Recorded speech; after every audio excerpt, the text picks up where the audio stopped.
நன்றி திருநாள் 2024. கிறிஸ்துவுக்குள் பிரியமானவர்களே, உங்கள் அனைவரையும் இயேசு கிறிஸ்துவின் இனிதான நாமத்தில் வாழ்த்துவதில் பெருமகிழ்ச்சி அடைகிறேன். நாளை ஞாயிறு ஆராதனை நமக்கு ஒரு விசேஷித்த ஆராதனை. ஒவ்வொரு ஆண்டும் அக்டோபர் முதல் ஞாயிற்றுக்கிழமையை நாம் நன்றி திருநாளாக, அதாவது தேங்க்ஸ் கிவிங் டேயாக கொண்டாடி வருகின்றோம். நமக்கு தேவன் செய்திருக்கும் பூமிக்குரிய நன்மைகள் உண்டு, அதுபோல ஆவிக்குரிய நன்மைகள் பல உண்டு. ஆகவே தேவன் நமக்கு செய்திருக்கும் நன்மைகளை நினைத்து ஒவ்வொன்றாய் நன்றி சொல்ல தேவாலயத்திற்கு வாருங்கள். தேவனை துதிக்க நாம் எடுத்துக்கொள்ளும் நேரம் அதிக ஆசீர்வாதங்களுக்கு வழியை உண்டாக்குகிறது.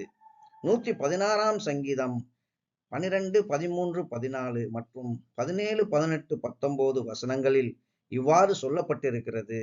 கர்த்தர் எனக்கு செய்த எல்லா உபகாரங்களுக்காகவும் அவருக்கு எண்ணத்தை செலுத்துவேன். இரட்சிப்பின் பாத்திரத்தை எடுத்துக்கொண்டு கர்த்தருடைய நாமத்தை தொழுது கொள்ளுவேன். நான் கர்த்தருக்கு செய்த பொருத்தனைகளை அவருடைய ஜனங்கள் எல்லாருக்கும் முன்பாகவும் செலுத்துவேன். நான் உமக்கு ஸ்தோத்திர பலியை செலுத்தி கர்த்தருடைய நாமத்தை தொழுது கொள்ளுவேன்.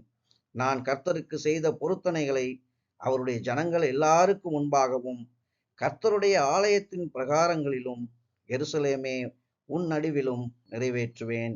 அல்லேலூயா.